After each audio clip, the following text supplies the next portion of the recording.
Well, this is a somewhat sad day for me. Not only are we losing Aaron for a few months, but the choir takes their much-deserved break. So, in my brief message time, I just want to lift up the value and the gift that ministry is to all our worship and to our lives. So, I invite you to take the opportunity to thank our choir for all they do.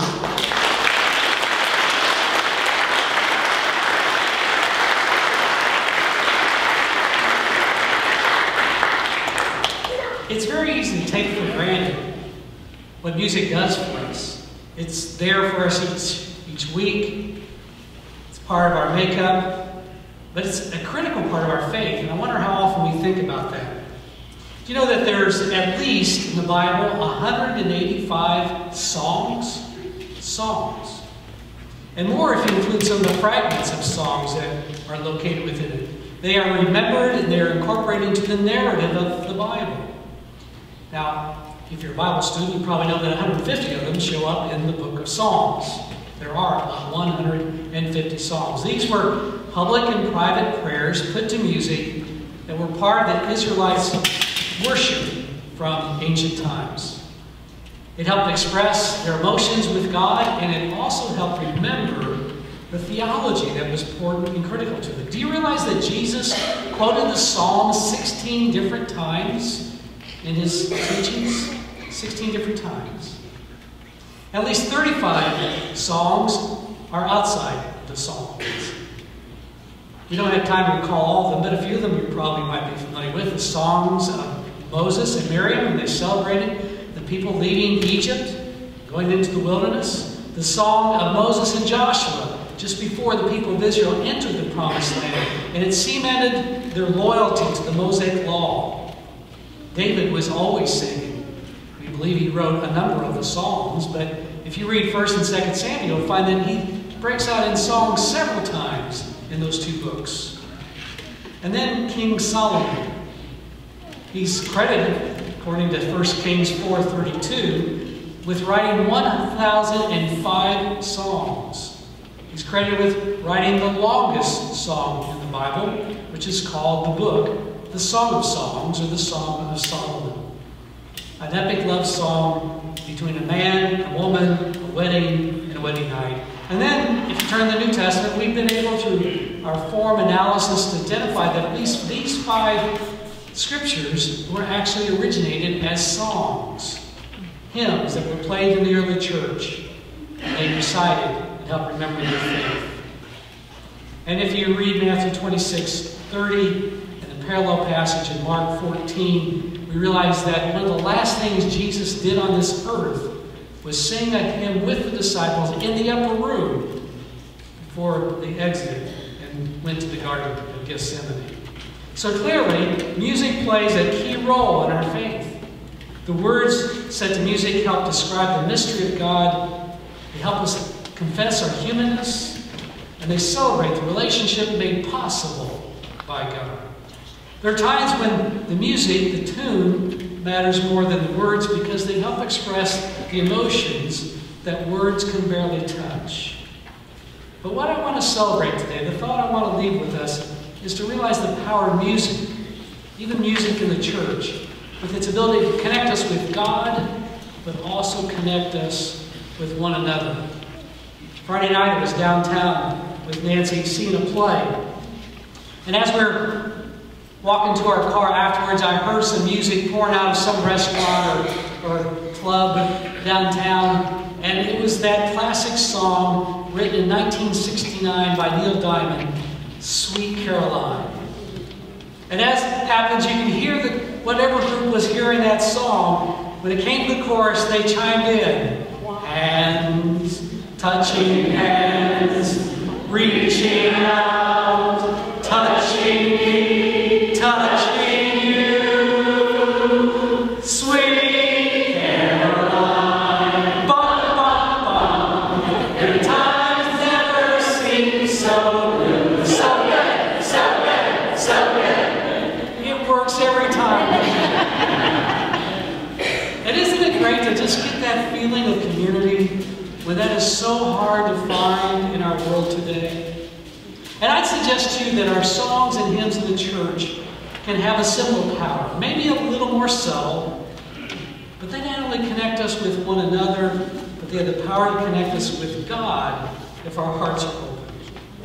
This afternoon at the Room for All rally, Jeff has us singing a hymn that's one of my favorites. It's Here I Am, Lord. Those words, they get to me every time we sing them. They remind me of my call to ministry and remind me to renew that call every time I hear this song. Could you sing the chorus with me?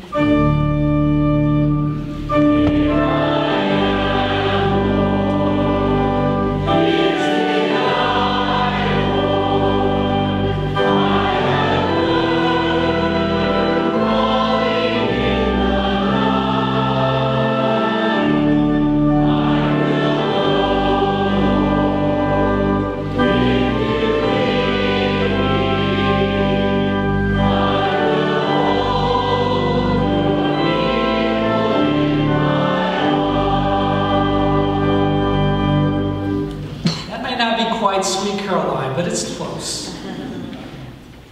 You know, they say a family that prays together stays together. I think the same can be true about a congregation that sings together stays together. Because music can unite us with Christ, and whenever we're united with Christ, there's that common faith that bonds us with one another. Amen. As we proceed with the choir's program, let me read the departure of the prodigal son, which is also in your bulletin as well. To go forth now from all the entanglement that is ours, and yet not ours, that like the water in an old well, reflects us in fragments, distorts what we are, from all that clings like burrs and brambles, to go forth and see for once close up afresh what we had ceased to see. So familiar it had become, to glimpse how vast and how impersonal is the suffering that filled your childhood. Yes, to go forth, hand pulling away from hand, to go forth to what? To uncertainty? To a country with no connections to us, and indifferent to the dramas of our life? What drives you to go forth? Impatience, instinct, a dark need, the incapacity to understand, to bow to all this, to let go, even if you have to die alone. Is this the start of a new life?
prodigal son. Does that lamp still burn in my father's house, which he kindled the night I went away? I turned once beneath the cedar boughs and marked it gleam with a golden ray. Did he think to light me home someday? Hungry here with the crunching swine, hungry harvest have I to reap. In a dream I count my father's kind. I hear the tinkling bells of his sheep. I watch his lambs that browse and leap. There is plenty of bread at home. His servants have bread enough and to spare. The purple wine fat froths with foam. Oil and spices make sweet the air, while I perish hungry and bare. Rich and blessed those servants, rather than I who see not my Father's face. I will arise and go to my Father, fallen from sonship, beggared of grace. Grant me, Father, a servant's place.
Weary and weak, accept my weariness. Weary and weak and downcast in my soul, with hope growing less and less, and with the goal distant and dim, accept my sore distress. I thought to reach the goal so long ago. At outset of the race, I dreamed of rest, not knowing what now I know, of breathless haste, of long-drawn, straining effort across the waste. One only thing I knew, thy love of me. One only thing I know, thy sacred saying. Love of me full and free, a craving flame of selfless love of me which burns in thee. How can I think of thee and yet grow chill, of thee and yet grow cold and nigh to death? Re-energize my will, rebuild my faith. I will arise and run, thou giving me breath. I will arise repenting and in pain. I will arise and smite upon my breast, and turn to thee again, thou choosest best. Lead me along the road thou makest plain. Lead me a little way and carry me, a little way and listen to my sighs, and store my tears with thee, and deign replies to feeble prayers. O Lord, I will arise.